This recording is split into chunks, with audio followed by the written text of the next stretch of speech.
Allahumma salli ala al-Mustafa Habibna Muhammad alaihi salam. Halo, Assalamualaikum warahmatullahi wabarakatuh. Saya Adila Afifah dari kelompok 1 yang ingin menjelaskan mengenai tokoh-tokoh pembaru Islam pada masa modern atau lebih spesifikasinya yaitu pembaru dari India. Kali ini saya ingin menjelaskan tentang Syah Waliullah. Langsung saja, Syah Waliullah yang memiliki nama panjang Syekh Qutb ad-Din Ahmad Wali Allah Ibnu Abdul Ar-Rahim Al-Umari ad-Dihlawi yang kerap disapa Syah Waliullah Dehlawi. Beliau lahir di Delhi pada tanggal 21 Februari 1703 dan meninggal pada tanggal 20 Agustus 1762. Beliau silsilahnya sampai kepada Umar bin Khattab. Mengapa beliau disebut sebagai pembaru dari India? Karena beliau melakukan penolakan terhadap moral penduduk negara India dan penolakan sinkretisme yang berlebihan terhadap sufi umum dan menyerukan untuk memurnikan Islam. Tidak sampai di situ saja, Syah Waliullah ini memiliki peran yang sangat penting, yaitu menerjemahkan Al-Quran ke dalam bahasa Persia, walaupun pada masa itu penerjemahan ini dilarang. Mengapa beliau melakukan hal tersebut? Karena pada masa itu banyak warga di India atau di Persia itu membaca Al-Quran tanpa tahu maksud dan arti yang mereka baca atau Al-Quran tersebut. Maka dilakukanlah penafsiran terhadap bahasa Arab ke bahasa Persia. Beliau lahir pada masa imperialisme Mughal. Selain itu, karya-karya yang diterbitkan oleh Syah Waliullah ini antara lain yang pertama Hujatul Balighah, kemudian Fuyud al-Haramain, kemudian Al-Fawzul Kabir fi Usulit Tafsir. Selama hidup beliau mengabdikan diri sebagai pengajar dan pengarang. Mungkin demikianlah materi yang saya sampaikan. Apabila ada kekurangan dalam penyampaian materi ini, saya mohon maaf, dan kepada Allah saya mohon ampun. Dan akan dilanjutkan kepada Afri untuk pemikiran Syah Waliullah. Mungkin itu saja yang ingin saya sampaikan. Wassalamualaikum warahmatullahi wabarakatuh. Assalamualaikum warahmatullahi wabarakatuh. Di sini saya Afri Winaldi, saya akan melanjutkan penjelasan dari Adila Afifah, yaitu tentang pemikiran Syah Waliullah tentang penyebab kemunduran Islam di India dan seluruh dunia secara umum. Yang pertama, di sini saya akan menjelaskan tentang terjadi perubahan sistem pemerintahan Islam dari sistem kekhalifaan menjadi sistem kerajaan. Yang kedua, sistem demokrasi yang ada dalam kekhalifaan diganti dengan sistem monarki absolut. Baiklah, langsung saja saya akan menjelaskan. Syah Waliullah merupakan salah satu pembaruan Islam yang hidup pada masa kemunduran Imperium Mughal. Pada periode kemunduran Imperium Mughal, Syah Waliullah memberikan perhatian untuk menyelamatkan kelangsungan Muslim di anak benua ini. Fokus dari pembaruan Syah Waliullah adalah menolak penyelewengan moral masyarakat India dan menolak sinkretisme yang berlebihan dalam paham sufi umum dan menyerukan pemurnian Islam. Pemikiran Syah Waliullah yang pertama, pemikiran dalam bidang pemerintahan. Salah satu penyebab yang membawa kemunduran umat Islam perubahan sistem pemerintahan dalam Islam dari sistem kekhalifaan menjadi sistem kerajaan. Kedua, sistem ini sangatlah berbeda, di mana sistem kekhalifaan bersifat demokratis sedangkan sistem kekerajaan bersifat otokratis. Jika melihat dari perjalanan sejarah umat Islam, raja-raja Islam pada umumnya mempunyai kekuasaan absolut. Mereka bebas menentukan besar kecilnya pajak yang harus dibayar rakyatnya. Pajak tinggi harus dibayar oleh rakyat ini dan pajak rendah harus dibayar oleh rakyat ini. Menurut Syah Waliullah, membawa pada semakin lemahnya umat. Selanjutnya, hasil dari pajak tinggi itu kebanyakan tidak digunakan untuk kepentingan rakyat, tetapi untuk menjalani hidup mewah kaum bangsawan yang tidak mempunyai kontribusi. Penggunaan pajak yang tidak adil ini tentunya menimbulkan kesengajaan di kalangan masyarakat dan menimbulkan rasa tidak puas di kalangan rakyat, sehingga dapat mengganggu keamanan dan ketertiban rakyat itu sendiri. Untuk mengatasi hal tersebut, Syah Waliullah mendapat bahwa sistem pemerintahan absolut harus diganti dengan sistem pemerintahan demokratis, layaknya sistem kekhalifahan zaman dahulu, yang mendefinisikan khalifah sebagai pemimpin agama yang paling dekat dengan sunnah Nabi, yaitu laki-laki sempurna yang berjuang demi keadilan dan berusaha menggunakan beberapa teknik administratif dan yudisial dalam pemimpin masyarakat menuju kebijakan religius. Dalam pandangan Syah Waliullah, kehendak Tuhan melancarkan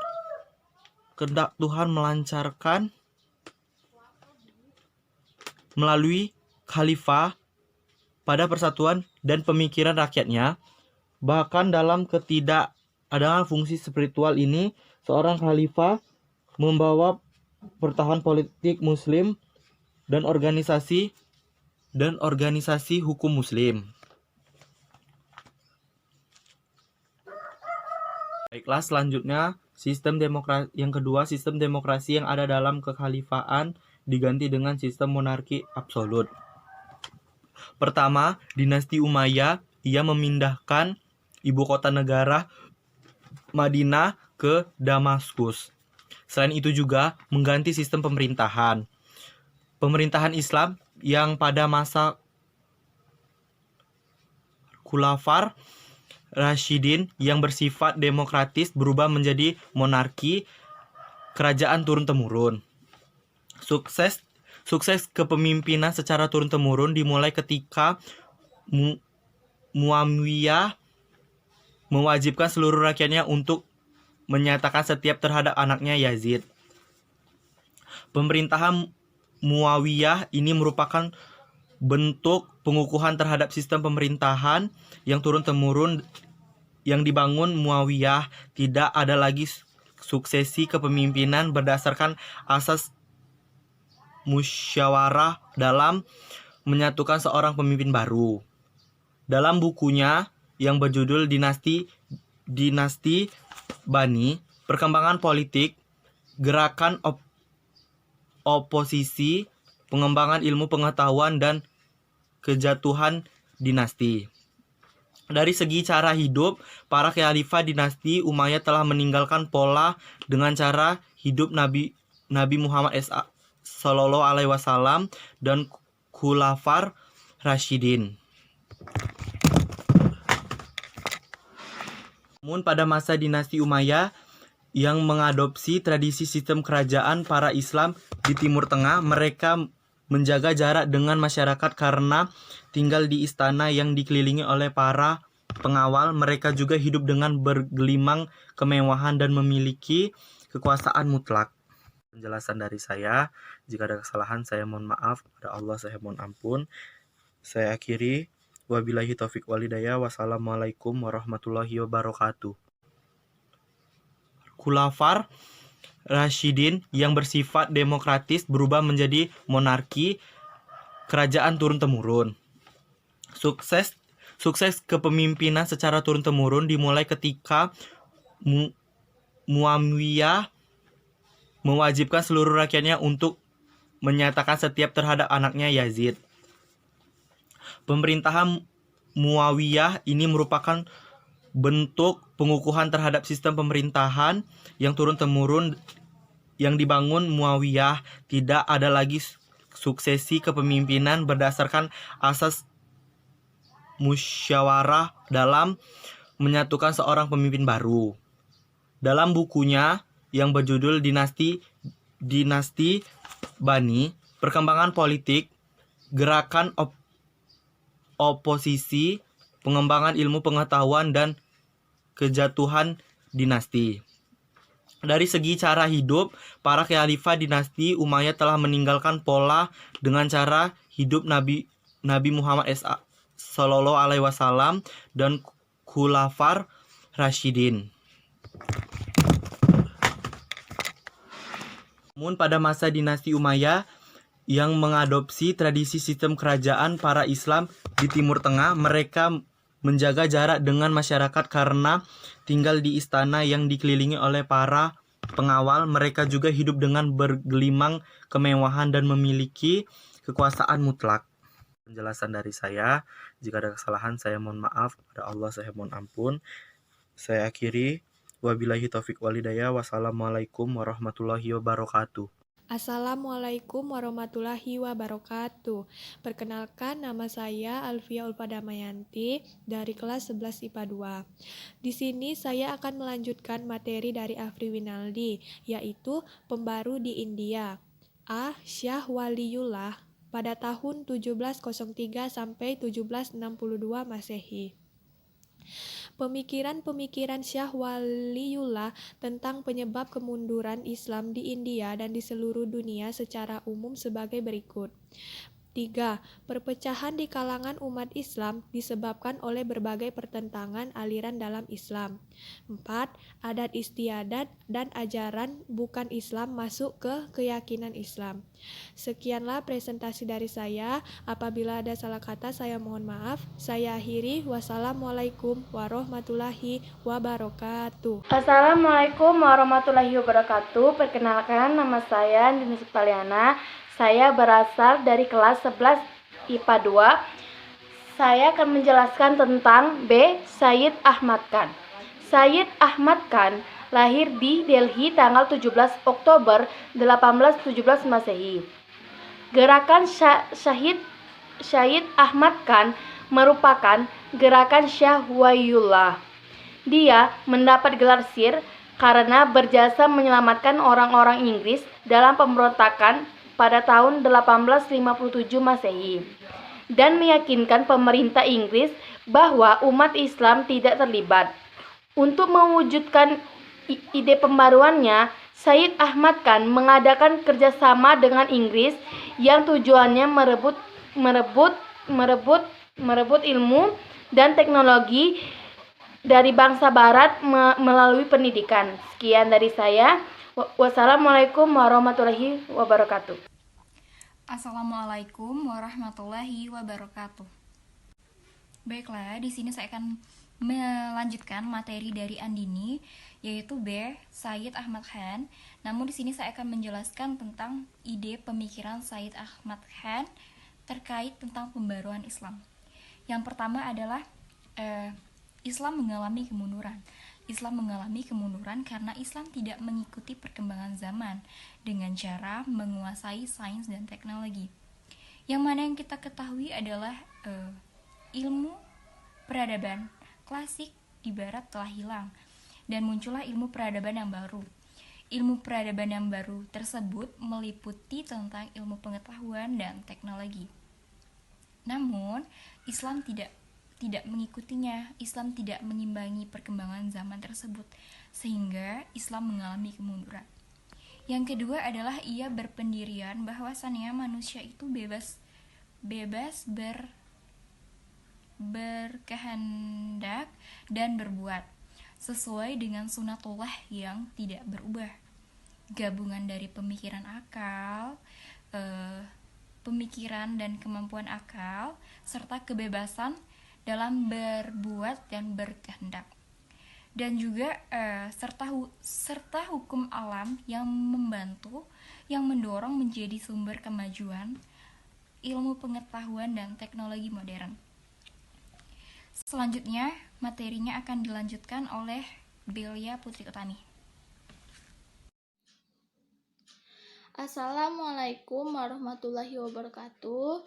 Perkenalkan, nama saya Belia Putri Utami. Saya berasal dari kelas 11 IPA 2. Di sini saya akan melanjutkan materi dari Anissa Rahma Alia, yaitu tentang ide pemikiran Syahid Ahmad Khan tentang pembaruan Islam, yaitu sebagai berikut. 3. Sumber ajaran Islam hanyalah berasal dari Al-Quran dan hadis. Jadi orang-orang dahulu mendapatkan ilmu itu berdasarkan Al-Quran dan hadis yang telah ditentukan oleh Allah Subhanahu wa Ta'ala. Yang keempat yaitu ia menentang taklid dan perlu adanya ijtihad sehingga umat Islam dapat berkembang seiring dengan kemajuan ilmu pengetahuan dan teknologi modern. Jadi di sini maksudnya teknologi modern ini sangatlah berperan penting dengan kemajuannya pendidikan sekarang, karena pendidikan itu sangat berguna bagi kita semua. Yang terakhir yaitu, ia berpendapat satu-satunya cara mengubah pola pikir umat Islam dari keterbelakangan ialah pendidikan. Nah, jadi semakin meningkatnya pendidikan, maka orang-orang ini akan semakin jalan mereka itu dipermudah dengan adanya pendidikan ini, karena pendidikan merupakan salah satu manfaatnya yang sangat luar biasa. Baiklah, itulah presentasi dari saya. Jika saya ada salah kata, saya mohon maaf. Kepada Allah saya mohon ampun. Saya tutup. Wassalamualaikum warahmatullahi wabarakatuh. Assalamualaikum warahmatullahi wabarakatuh. Di sini saya akan menjelaskan tentang tokoh-tokoh pembaru Islam pada masa modern, yaitu pembaru di India yang bernama Muhammad Iqbal. Muhammad Iqbal lahir di Sialkot, Punjab pada tanggal 22 Februari 1873 Masehi. Dia adalah seorang penyair, filsuf, dan mujadid atau pembaru pemikiran Islam. Muhammad Iqbal mendapat pendidikan pertama di Murray College, Sialkot. Di sini ia bertemu ulama besar Syed Mir Hasan, guru dan sahabat karib ayahnya. Ia melanjutkan studinya di Government College University Lahore dan memperoleh Master of Arts atau MA. 2 tahun kemudian, ia pindah ke Munchen, Jerman untuk memperdalam filsafat. Disinilah ia mendapat gelar filosofi doktor. Sekian, terima kasih. Wassalamualaikum warahmatullahi wabarakatuh. Assalamualaikum warahmatullahi wabarakatuh. Di sini saya akan melanjutkan pembahasannya tentang tokoh pembaruan Islam, yaitu Muhammad Iqbal. Pada tahun 1908, ia berhasil menyelesaikan pendidikannya sebagai doktoral di bidang filsafat dari Ludwig Maximilian University, Jerman. Pada masa-masa menimba ilmunya di Eropa itu, ia banyak terpengaruh oleh filsuf besar seperti Bergson dan Goethe. Dan pada tahun yang sama juga, pada tahun 1908 Masehi, ia kembali ke Lahore dengan membuka praktik sebagai pengacara dan sebagai dosen di bidang filsafat. Di sini Iqbal membanjiri India, khususnya di wilayah barat laut yang mayoritas populasi masyarakatnya adalah Muslim. Dikenal sebagai seorang yang kritis dan berani, nama Iqbal termasuk dalam deretan tokoh India yang menentang keterlibatan negaranya dalam Perang Dunia ke-1. Ia pun pernah menjadi Presiden Liga Muslim pada tahun 1938 karena ia ikut mendorong pembentukan negara Muslim di barat daya India pada masa itu. Ceramah itu diutarakannya pada ceramah kepresidenannya di Liga pada sesi Desember 1930. Adapun ide-ide dari Muhammad Iqbal ini tentang pembaruan Islam yaitu sebagai berikut. Yang pertama, ijtihad mempunyai kedudukan penting dalam pembaruan Islam dan ijtihad tetap terbuka atau tidak tertutup. Jadi ijtihad di sini definisinya adalah mencurahkan segenap kemampuan intelektual yang berarti menempatkan akal pada kedudukan yang tinggi. Yang kedua adalah umat Islam perlu mengembangkan sikap dinamisme dalam syiarnya. Ia mendorong umat Islam untuk bergerak dan jangan tinggal diam. Itulah yang dapat saya jelaskan. Yang selanjutnya akan dijelaskan oleh saudara Elvan. Assalamualaikum warahmatullahi wabarakatuh. Baiklah, saya akan menjelaskan materi selanjutnya, yaitu tokoh Muhammad Iqbal pada pembaruan Islam masa modern pada 1876 sampai 1938 Masehi. Yaitu terdapat ide-ide dari Muhammad Iqbal untuk memperbarui Islam pada masa modernnya, yaitu ada kemunculan umat Islam disebabkan oleh kebekuan atau kejumudan dalam berpikir, dan yang keempat ada hukum Islam tidak bersifat statis tetapi dapat berkembang sesuai dengan perkembangan zaman. Itu yang pikiran dalam Muhammad Iqbal dalam ide-idenya untuk menjadikan perbaruan Islam pada masa modern. Terima kasih. Wassalamualaikum warahmatullahi wabarakatuh. Assalamualaikum warahmatullahi wabarakatuh. Saya Haibudin Ningsi dari kelas 11 IPA 2. Saya akan melanjutkan presentasi mengenai tokoh-tokoh pembaruan Islam pada masa modern. 1. Pembaruan dari India. C. Muhammad Iqbal pada tahun 1876 sampai 1938 Masehi. Yang kelima yaitu umat Islam harus menguasai sains dan teknologi yang dimiliki bangsa Barat. 6. Perhatian umat Islam terhadap zuhud menyebabkan kurang memperhatikan masalah-masalah keadaan dunia dan sosial kemasyarakatan. Sekian presentasi saya mengenai tokoh-tokoh pembaruan Islam pada masa modern, yaitu pembaruan dari India. Saya akhiri dengan Assalamualaikum warahmatullahi wabarakatuh.